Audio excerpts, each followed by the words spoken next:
Right now on News 3, above average temperatures mixed with rain in late December, putting a damper on winter businesses. A woman and a firefighter taken to the hospital after a house fire tonight in Oregon. And a live report from New York City. The Badgers take down Miami in a bowl game for the second straight year. This is News 3 at 10. And thanks for joining us tonight. We're a few days from a new year, but it hardly seems like late December. All this rain putting a damper on some local businesses who depend on snow to make a living. Our Amy Reed talked to some of them today. She joins us to show us how they're handling things. Amy? Yeah, there's a pretty good coating at local ski hills, but not as much as the people who work at the hills or people that work in ski shops want to see. So they're hoping with a fresh start to a new year comes fresh powder. With new Christmas presents getting tuned in the shop, Eric's bike and board is doing all right, even with conditions that might suggest otherwise. I mean, it does fluctuate with the weather, but it's the same thing in the summertime as well. I mean, you know, if it's really rainy, most people aren't going to ride their bike. You know? He said with so many people taking their freshly sharpened boards on vacation, their business is okay as long as there's snow somewhere. Not the case where local snow is all you get. It's always kind of the same in Wisconsin. You never know quite what you're going to get. You just kind of got to roll with the punches and do the best that you can to put out the best quality snow conditions for your customers. Cascade Mountain sits somewhere between 18 to 36 inches, but they said as soon as the temperature dips a little more, they'll be able to make snow to fill out their hill. But they also wouldn't mind a little help from Mother Nature. Got all of us just dancing, praying, doing anything we can to get snowmaking temperatures. Cascade is confident things will turn around. That confidence is across the board. But I don't think we'll really know how much it'll affect us until the end of the winter season. But even if he's keeping his worries low today, these warm winter days do have him worried about tomorrow. I would say that it does, but I think that there's other things to be worried about other than a slow day at the bike shop, you know, if we're seeing that much of a change in the environment, you know. Cascade is hoping to pick up a few inches this weekend, and they also said the best stuff usually comes around January or February, so that might make up for this slump right now. Has some time left. Amy Reed on the backyard patio. Amy, thank you. Let's see if this unseasonably warm and wet weather will continue. Chief Meteorologist Gary Canalti. Gary? Well, Eric, what we're seeing right now, of course, is in the form of rain. There has been quite a bit of snow accumulation through parts of the Dakotas, through northwestern Minnesota, into far northwestern Wisconsin. This area here has picked up anywhere between 6 and 10 inches of snow. There have been blizzard conditions out in the eastern Dakotas, some areas over a foot of snow over northwestern Minnesota. Here in southern Wisconsin, of course, the snow's all gone thanks to the very mild temperatures. Blizzard warnings continue across the eastern Dakotas into far western Minnesota. Winter storm warnings north and west of the Twin Cities. Winter weather advisories into far northwestern Wisconsin and the western UP of Michigan. That's where it's been snowing very steadily all day. But the warm air has reached about to Wausau and Rhinelander. Anything south of there is in the form of rain. And in fact, you can see some more scattered showers moving through southern Wisconsin. This is actually just ahead of a cold front that will be sweeping through before too long. Low temperatures this morning started out about 10 degrees above our average high temperature for this time of year. Our high temperature here in Madison, 49 degrees. The record high for today is 50, set back in 2003. And you can see we're at that 49-degree temperature now. A few places out to the west are right around 50. So it's possible we could tie or set a new record high temperature before it gets colder later on tonight. Visibility, some fog in the northern parts of our viewing area, reducing visibility to less than a mile. The strong winds across the rest of the area, keeping the fog pretty much at bay. You can see those winds generally out of the south in the 15 to 25 mile per hour range. By tomorrow morning, temperatures will have dropped to about 40 degrees, with rain showers eventually changing over to light snow by late in the afternoon as temperatures fall to around freezing, and we could see some minor snow accumulations, natural snow accumulations by tomorrow night. I'll have your full forecast in a few minutes. All right, Gary, thank you. New at 10, a woman was saved from a burning house in Oregon tonight. The call reporting that fire on South Burr Street came in just before 6:30. A firefighter also took himself to the hospital as a precaution. Right now, no damage estimate. Cause of the fire under investigation. Crews do not believe there was any criminal intent. A Sun Prairie family asking for any help they can get after their home caught on fire the day after Christmas. Jonathan Williams and his kids were inside the home when it started. Jonathan managed to get everyone out safely as one of his 5 kids was calling 911 outside. He says he was renting the home, but there was no renter's insurance. Not only did he lose all personal items, both he and his wife ran their businesses out of their home. I don't even think I processed it yet. I don't know how to describe it.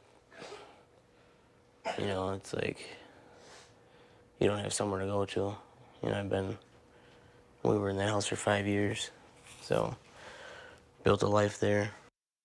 Right now, they're staying at his wife's brother's home in Marshall until they can get everything sorted out. If you'd like to help the family, there's a GoFundMe link on our website, channel3000.com.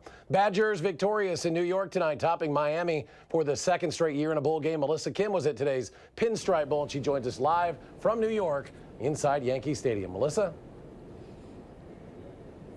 Yeah, hi there, Eric. Make that 5 straight bowl game wins for the Badgers and head coach Paul Chryst. That has to be a pretty cool feeling, especially for this year's senior class, because they've never lost a bowl game in their collegiate careers. Now, the defense playing lights out tonight. 5 turnovers for them. Senior linebacker T.J. Edwards with one of them, his 10th career interception, which is the most for a Badgers linebacker in school history. And Jonathan Taylor with his 5th 200-plus yard game this season. It's really been such a cool week for JT. Not only was he named the MVP of this Pinstripe Bowl game, but he got to show some of his friends and his teammates some of the local sites around the area that he grew up around and play one of the best games of the season so far, in front of friends and family right here at Yankee Stadium. Well, more from JT and the rest of the guys coming up a little bit later in sports. Eric? All right, Melissa live at Yankee Stadium. Melissa, thank you. A third person has been arrested in connection with the shooting at a Madison strip club that injured 4. 42-year-old Deshaun Robert from Milwaukee booked into the Dane County Jail yesterday, facing tentative charges of first-degree reckless injury and possession with intent to sell heroin. Robert, along with Spencer Jackson and Cole Foster, are said to be involved in the shooting that happened earlier this month. The mother of the 15-year-old Reedsburg boy who died during a 40-day fast this fall has pleaded guilty. Titalayo Omasevi pleaded guilty to felony child neglect, causing death today in Dane County Court. Her husband, Kahinde Omasevi, reported his son's death in September. Police found the boy extremely emaciated. An 11-year-old was also in similar conditions, but still alive. There's still an active search in Northern California tonight for a man who killed a police officer the day after Christmas. Investigators say they've identified the suspect, but have not released a name or photo. He is seen in surveillance video shortly before Newman Police Corporal Ranil Singh was shot. The 33-year-old native of Fiji joined the force 7 years ago. Police say the suspect is in the U.S. illegally. Indonesia raises the threat level for another possible volcanic eruption.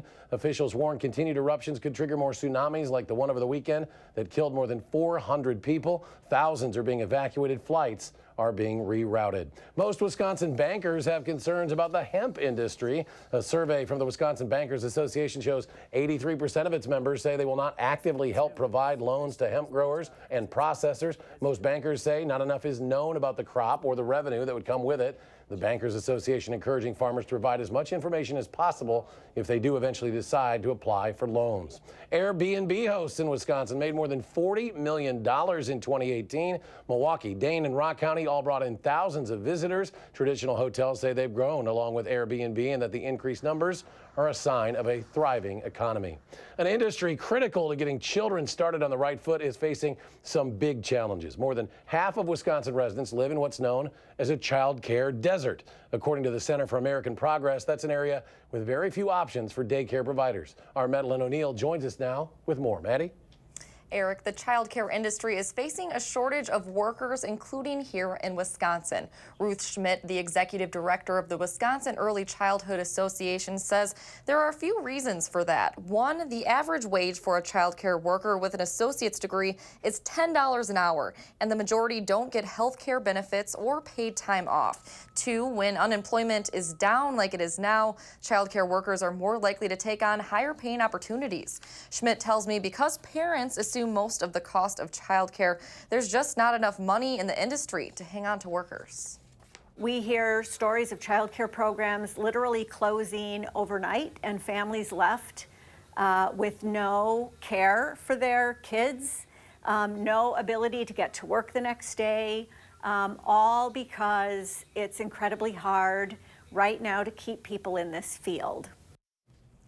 Schmidt says a shortage of daycare workers and options also means it's harder for parents to work and for employers to hire those parents. Now, the Wisconsin Early Childhood Association does offer a reward program that's a stipend for qualified child care workers, but Schmidt said it's still important to try to find another way to bring more money into this industry. Eric. All right, Maddie O'Neill reporting tonight. Maddie, thank you. School districts around the country are also struggling to find school bus drivers. This problem has become so severe, some districts are offering sign-up bonuses for new drivers workforce. The shortage stems from a variety of factors, including limited work hours and high barriers to get in. Price transparency coming to U.S. hospitals. A new federal rule requiring all hospitals to post an online list of the cost of their standard services. Patients will then be able to compare prices before seeking treatment. Some consumer advocates say even though those lists will be beneficial, it doesn't do enough to inform patients about adjusted and sometimes increased costs due to insurance and other factors. Those prices are expected to be available online January 1st. America's oldest World War II veteran has passed away. Richard Overton has died in Austin, Texas this afternoon. He was 112 years old. He was also the oldest living man in the U.S. Mr. Overton volunteered for the Army back in 1942 and joined an all-black aviation engineering unit. He later served throughout the Pacific, including at Okinawa and Iwo Jima. Governor-elect Tony Evers has announced his replacement as state superintendent of public schools. Today, he says he intends to appoint the current assistant state superintendent, Carolyn Stanford Taylor. She'll be the state's first African-American state superintendent of public instruction. Governor-elect Evers says she is a dedicated, thoughtful leader who puts the best interests of students before all else. Well, tomorrow marks the first full week of the government shutdown. The Senate and House both back in session today, but no signs of any breakthroughs to end the funding stalemate. Democrats are refusing to give the president the $5 billion he wants to help build a southern border wall. Without money for that wall, the president says he will not sign a deal to fund the government. President Trump's trip to visit troops in Iraq yesterday was supposed to be a secret. It was, sort of. Online speculation erupted after an amateur photographer snapped a picture of Air Force One flying over England. Alan Malloy took this picture after noticing a long trail in the sky and seeing a very rare aircraft at the end of that trail. Malloy posted the picture on Flickr, which led to speculation that it was, in fact, the president. And still ahead tonight, Gary will rejoin us. His forecast for the rest of the year. And an eerie sight lights up the sky across much of New York City tonight. I'll tell you what caused it when we come back.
An electric emergency at a Con Ed facility in Queens. Check it out, lighting the night sky ablaze. The New York PD says a transformer exploded at the utility company's facility shortly after 9 p.m. People took to social media to post images of the sky across the city illuminated by that eerie blue-green light. It wasn't immediately clear, though, if anyone was injured. Well, a day after surging more than 1,000 points, the Dow seesawed quite a bit today, plunging more than 600 points early before clawing back late in the afternoon, closing up more than 260 points. The NASDAQ and S&P also closed with positive numbers. For the first time ever, though, stock for JCPenney is below $1 a share. The 110-year-old company hasn't made a profit since 2010. The future looks bleak. The company's stock has fallen 68% this year, nearly 30% just in December alone. Madison's newest and biggest fire station is now operational. Crews at Fire Station 14 on Dairy Drive started taking emergency calls this morning. The station, which serves southeastern Madison and Blooming Grove, is the culmination of months of construction, years of planning. The previously lengthy response times to that area ranged from 10 to 15 minutes, which were simply not meeting the city's standard. Madison street crews are holding 2 rounds of Christmas tree collection starting next week. Round 1 will start January 2nd. All trees should be on the curb by 7 a.m. that day and likely be collected by January 8th. The second round starts January 22nd, ending February 8th. You'll need to remove all tree stands, decorations, any other objects from the tree for it to be collected. Well, how about this for a late Christmas or early New Year's gift? $50,000, a winning Powerball ticket in Sun Prairie this week. According to the Wisconsin Lottery, it was sold at the Quick Trip on West Main Street in Sun Prairie. A $1 million ticket also sold in Waukesha. All right, we turn to the forecast now. Chief Meteorologist Gary Canalti keeping an eye on things out there. Gary? Well, it's official. We did tie the record high temperature of 50 set back in 2003. Temperature right now 49 degrees, but we set it between 9 and 10 o'clock. Still waiting to see if that temperature will go back up again before they start to fall later on tonight. It's very mild out there. We still have some rain showers. Haven't seen any flashes of lightning in those showers. There were some thunderstorms earlier over parts of Iowa from this batch of showers, but we have a couple of cold fronts, one just west of the Mississippi River, a second one that has more of a punch back west of I-35. That'll be in here sometime probably mid to late morning tomorrow morning. That will change the rain showers over to light snow, but this will be on the backside of this big winter storm system that's been dumping heavy amounts of snow up across northern Minnesota and parts of far northwestern Wisconsin back into the Dakotas, where blizzard warnings are still in effect. They've had 50-mile-an-hour winds with about 6 to 10 inches of snow there. Pretty nasty situation. But around here, it's just been wet and windy. The live view from the Edgewater Skycam in downtown Madison. Not seeing a lot of rain right now. High temperature, it's actually been 50 degrees. This is only the high temperature that shows up here only goes by the hourly readings, but the 50-degree temperature is between 9 and 10. Low temperature this morning, 37 degrees. That's 10 degrees above our average high temperature for this time of year. Skies are cloudy right now. Winds out of the south at 6 miles per hour. Humidity high at 90%. And there are some areas of fog. Temperatures still above freezing statewide in the 50s across much of Illinois and Iowa. Or those were the high temperatures. You can see the current temperatures, though. You can see how they've really started to fall across western Iowa. That's the cold air that's going to start sweeping eastward over the next few hours.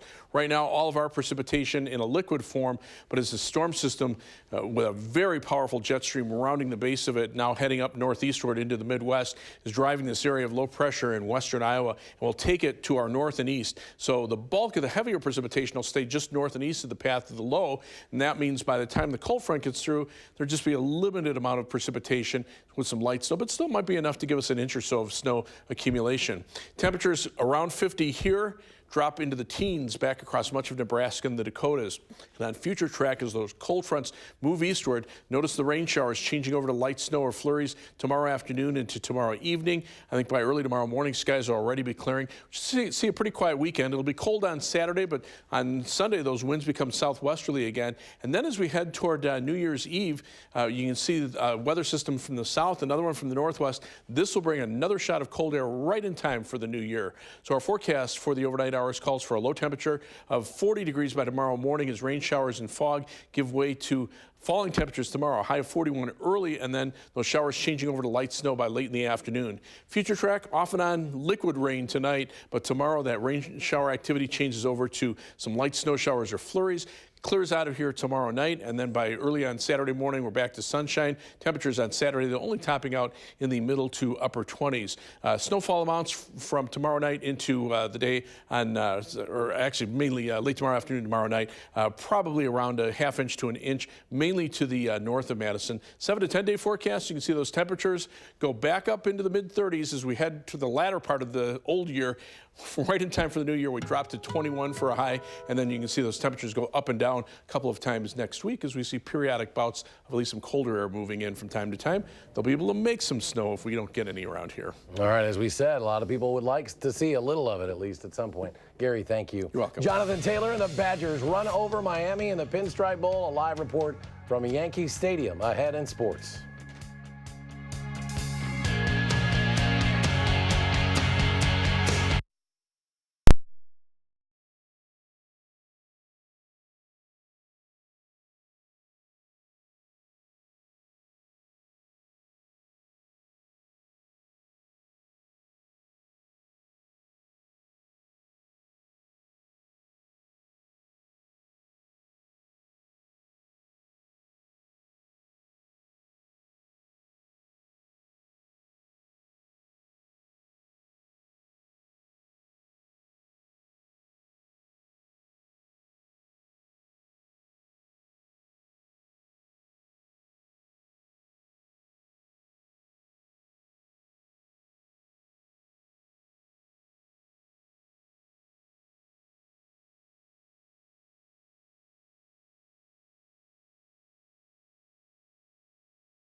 The Badger football team looked forward to the chance to have everyone forget about that awful loss to Minnesota and finish the season on a high note by winning the Pinstripe Bowl. And tonight they did that and then some. You always want to get off to a fast start, and boy, did the Badgers do that.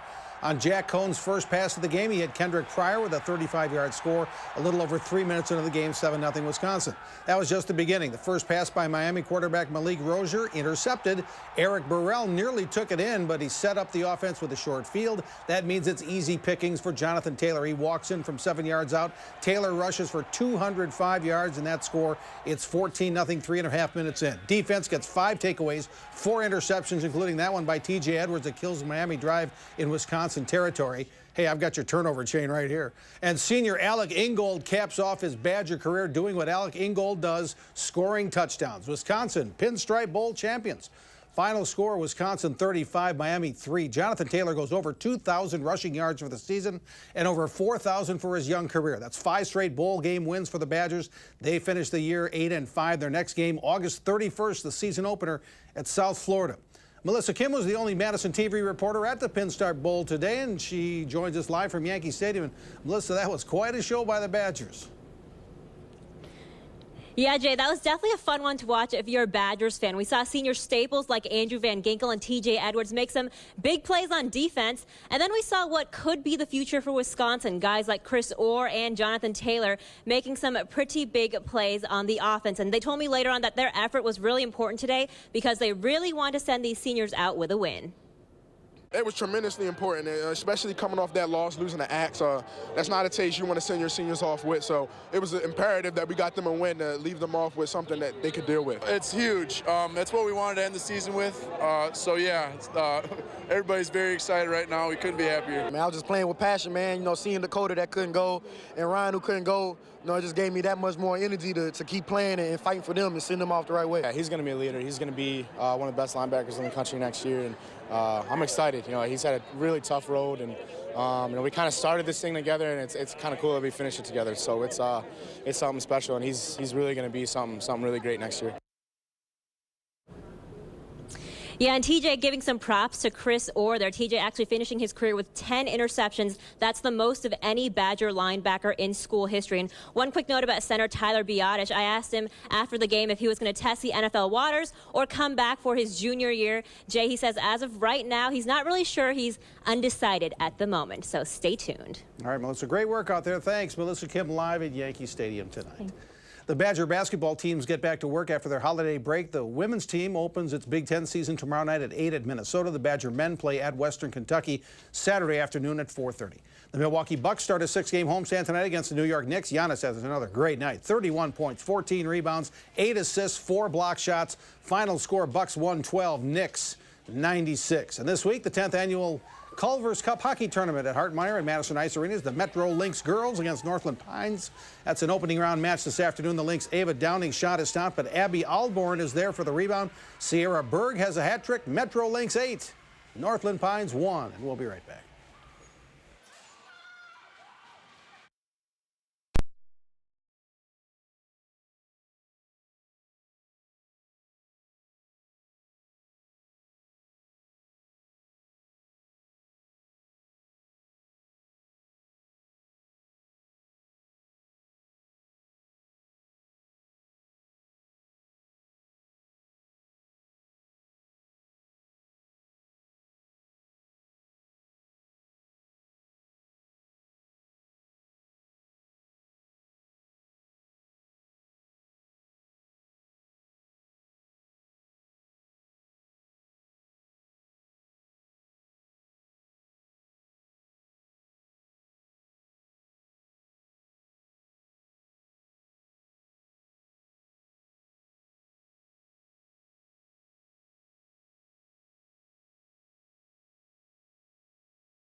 And Gary's back. Final check of the forecast. We have some rain showers out there, but temperatures unseasonably mild. We're at 49 right now. We did touch 50 in the last hour. That tied the record high of 50 set back in 2003. Tomorrow, a high of 41 early, then falling temperatures. Rain changes to snow, maybe an inch of accumulation through tomorrow night. Cold Saturday, a little milder for Sunday, and the last day of the old year. The new year starts out cold with some flurries and some up and down temperatures for the rest of the week. All right, Gary, thanks. Thanks for joining us for News 3 at 10. Have a great night.